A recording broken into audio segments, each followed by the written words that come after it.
आत्ताची तरुण पिढी जी भक्ती स्टार्ट पण करते, त्यांच्या मनात एकच गोष्ट असते की मला काय भेटणार, हां म्हणजे चमत्कार काय होणार, नाही तर मी हे केल्यावर मला ही गोष्ट मिळेल का, मी हनुमानाचा उपासना करू की मी स्वामींची करू, कुठे लवकर रिझल्ट मिळतील, ह्या सर्व गोष्टी पहिलेच त्यांच्या मनात असतात की मी करेल पण मिळणार काय.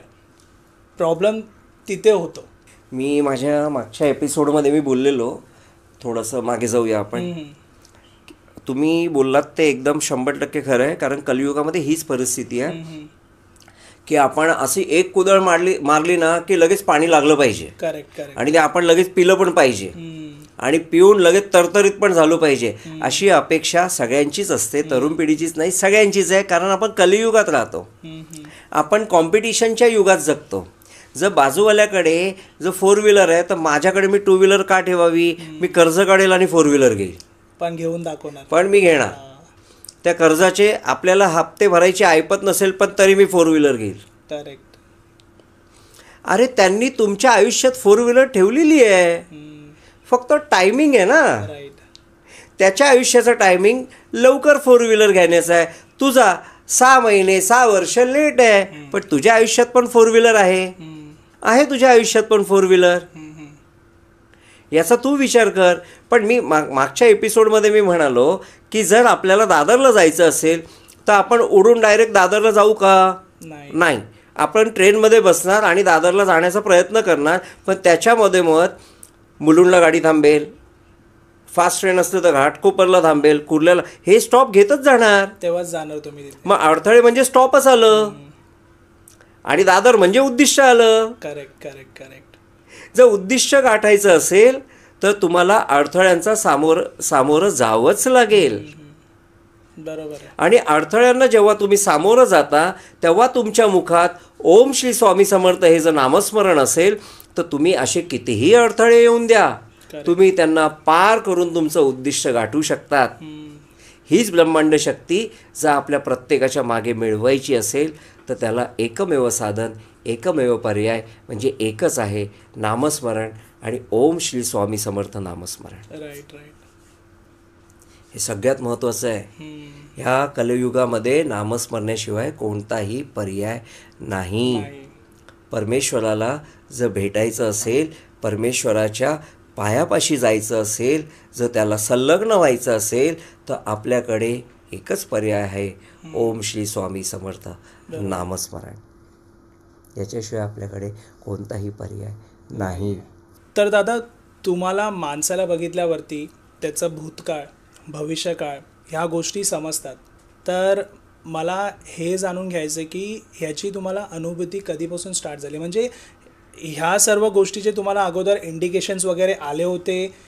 कसं आहे माहिती आहे का की ॲक्च्युली तुम्ही जे बोललात की माणसाला बघितल्यानंतर तुम्हाला त्याचा भूतकाळ आणि भविष्यकाळ कसं काय कळतो, तर असं सगळंच कळत नाही, पण बऱ्याचशा प्रमाणात छोट्या मोठ्या गोष्टी कळतात आणि त्या समोरच्याला सांगितल्यानंतर त्या बऱ्याच प्रमाणात फायदेशीर होतात. की त्याला भविष्यात ती उपासना केली की त्याला नोकरी म्हणा, लग्न म्हणा किंवा अजून काही काही ज्या गोष्टी आहेत ज्या त्याला मिळवायच्या आहेत, ह्या उपासनेच्या माध्यमातून, नामस्मरणातून ह्या गोष्टी त्याला मिळत जातात.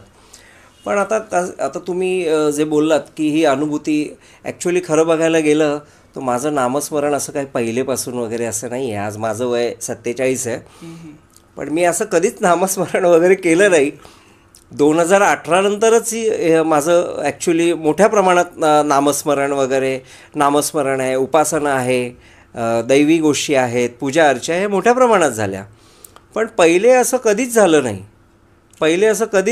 देवळात जायचं, देवाचं दर्शन घ्यायचं, सगळं. मला असं वाटतं की मी मागच्या जन्मावर विश्वास ठेवणारा माणूस आहे. तर मागच्या जन्मी काहीतरी माझ्या हातून म्हणा किंवा माझ्या आईवडिलांच्या हातून म्हणा काहीतरी पुण्याई झाली आहे, तेव्हा मला काहीतरी हे वेगळं स्वरूप स्वामींनी मला प्राप्त करून दिलेलं आहे. करेक्ट. पण मला असं मी थोडंसं मागे जातो, 2010-11च्या आसपास जातो. तर 2008ला माझे वडील एक्सपायर झाले आणि ते एक्सपायर झाल्यानंतर माझ्या संपर्कात एक काका होते, आमचे काका होते. आमचे म्हणजे सख्खे काका असे नाही, पण आमचा एक मित्रांचा ग्रुप होता आणि त्या ग्रुपमध्ये एक वरिष्ठ होते. म्हणजे त्यावेळेस आमचं म्हणजे आता 15 वर्षापूर्वी माझं वय असेल जवळजवळ 32-33 वय असेल. करेक्ट. तर त्यावेळेस ते काका असायचे आणि आम्हाला बरंचसं मार्गदर्शन करायचे. तर त्या ग्रुपमध्ये मी नवीन होतो. माझ्या एक जवळचे माझे मित्र आहेत, त्यांनी माझं काकांबरोबर ओळख करून दिलेली आणि ते अतिशय धार्मिक होते, ब्रह्मचारी होते. त्यावेळेस त्यांचं वय अंदाजे 60च्या दरम्यान असेल, 55च्या दरम्यान असेल, 55-60च्या दरम्यान असेल.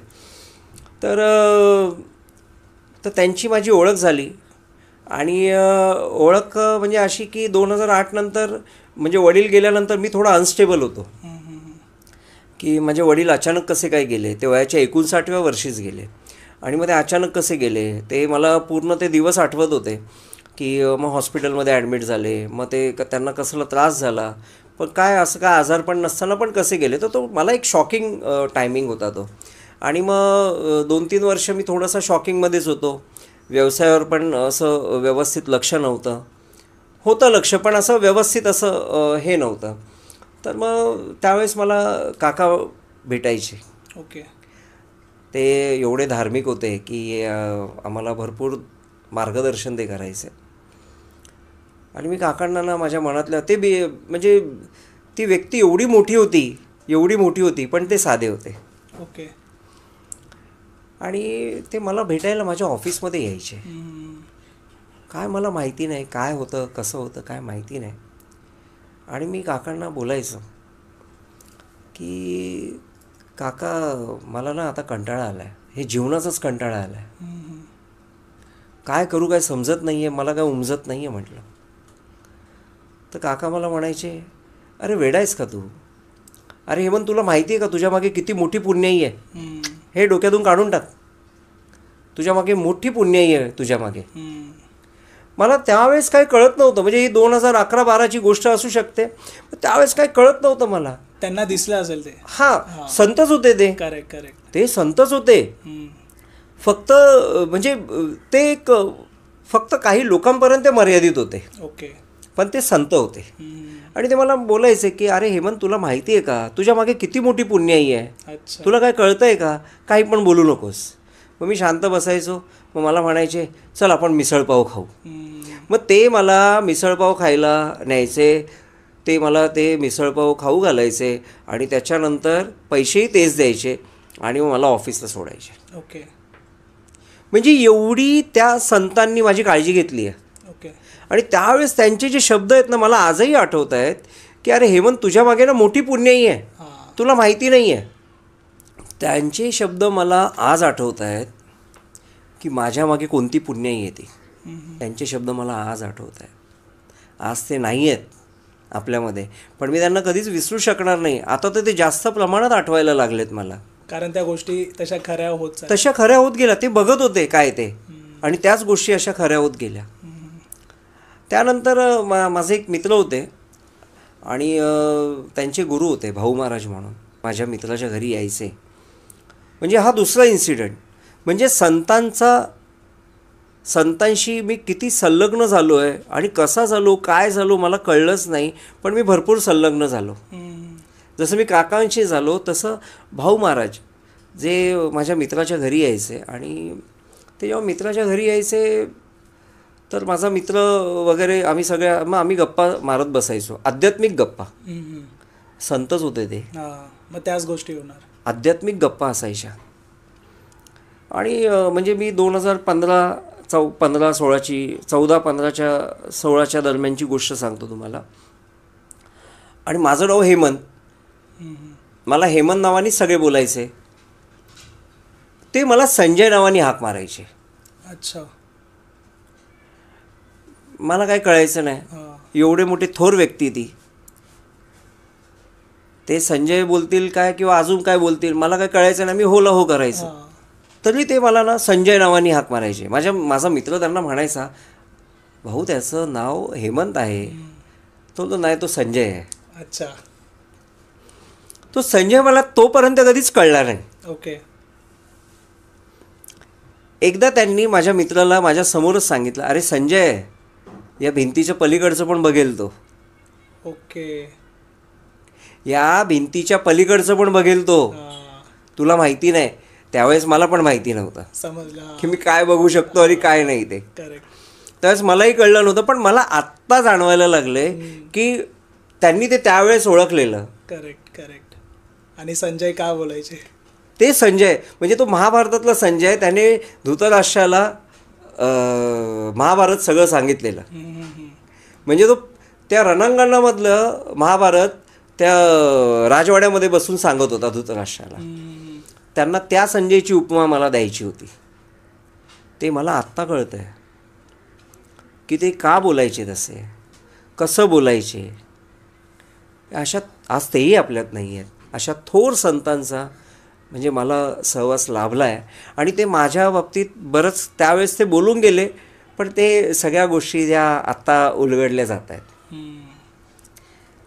आणि तुम्ही जे बोललात की हे कसं आलं हे मलाही खरंच माहिती नाही आहे. कसं आलं, आपण कोणाच्या पोटी जन्म घ्यावा आणि कोणी आपल्याला आपण शिक्षक कधीच ठरवत नाही, आपण गुरु कधीच ठरवत नाही.